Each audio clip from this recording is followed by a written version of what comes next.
teď si uděláme těsto, které je přibarvené, vylepšené a ochucené šťávou z červené řepy.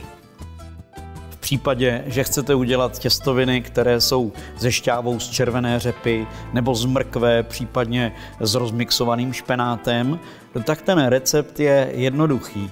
Je stejný v podstatě, tak jak když děláte to základní, akorát vynecháte jedno vajíčko. Tak jestliže my jsme první várku dělali v poměru 4 vajíčka a 400 až 500 gramů polohrubé mouky, tak v tom druhém případě uděláme šťávu, vylisujeme, rozdrtíme, prostě odšťavníme červenou řepu a tu šťávu použijeme místo jednoho vajíčka.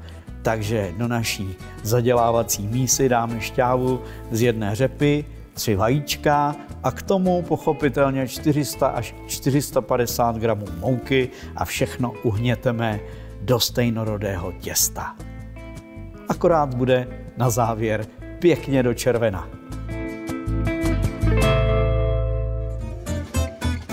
A máme druhé těsto, takové to základní na hlavní chod. Podívejte se na tu nádheru, jak je po té řepě do červená. A samozřejmě i trošku chutná po řepě. Ale my teď necháme tohleto těsto odpočinout.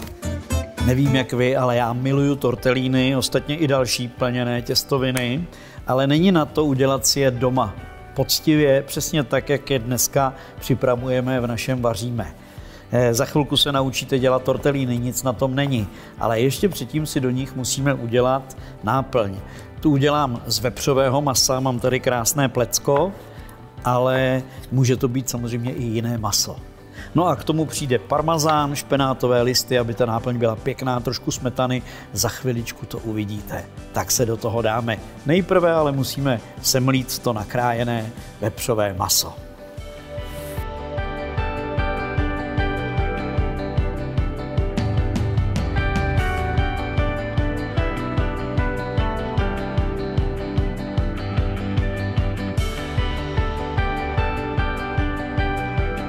Největší část naší budoucí náplně je semleté vepřové maso.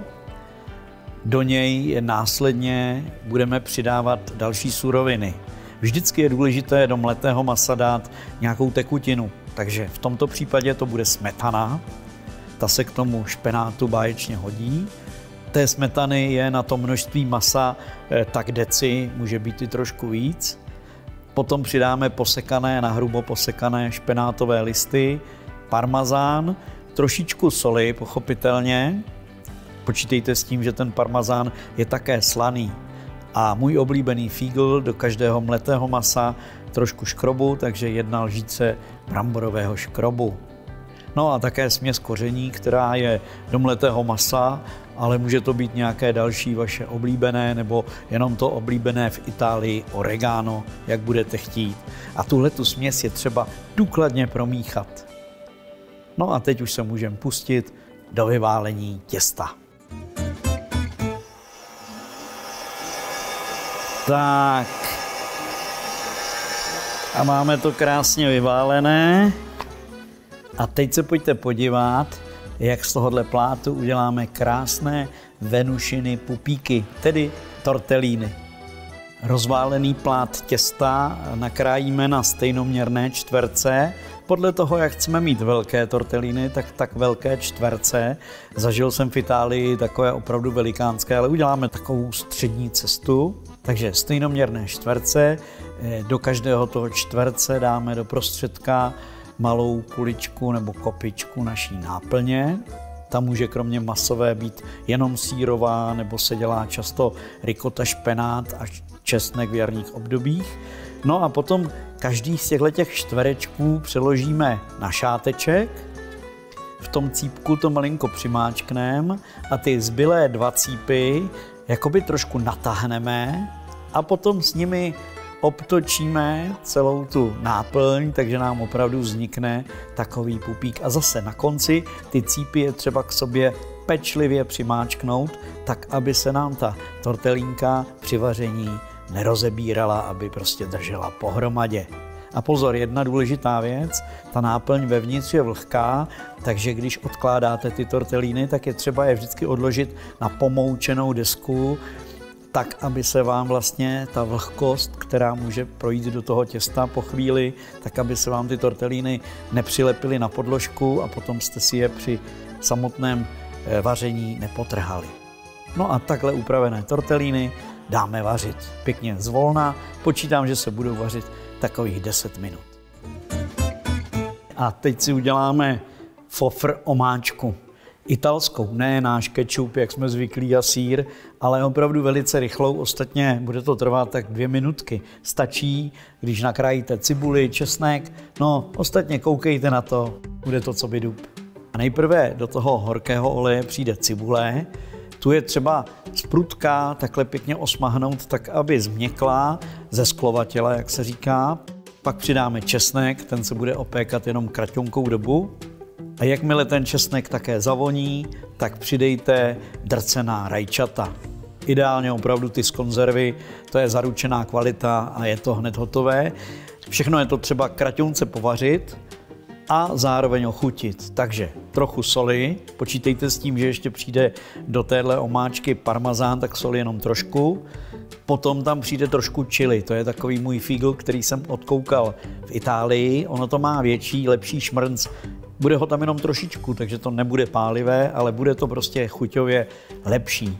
No a další příchuť tomu přidá směs, která je stvořená přímo na pizzu nebo těstoviny, takže do takovéhle omáčky se hodí. No a teď už vše zahustí parmazán. Promícháme, žádné dlouhé vaření, opravdu, než se uvaří tortellíny, bude omáčka hotová. A zároveň tam ještě přidávám trošičku cukru, protože přece jenom se mi zdá, ta chuť těch rajčat je taková jalová, ale jakmile se tam přidá ta špetička cukru, tak to má lepší chuť. A trošku pepře a máme hotovo.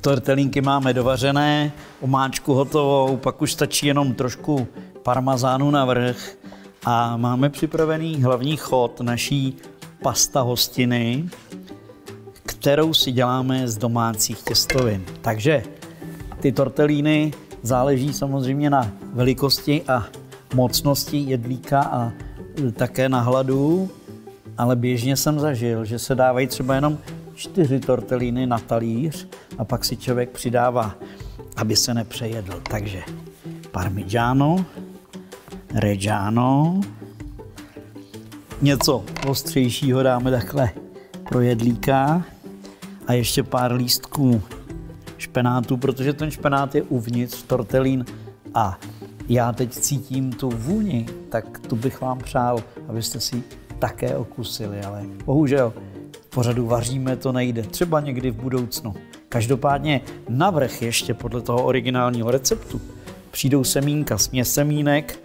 Já mám nejradši lněné semínko, ale může být i sezamové a další. Takže lehce opražená semínka, přejem dobrou chuť.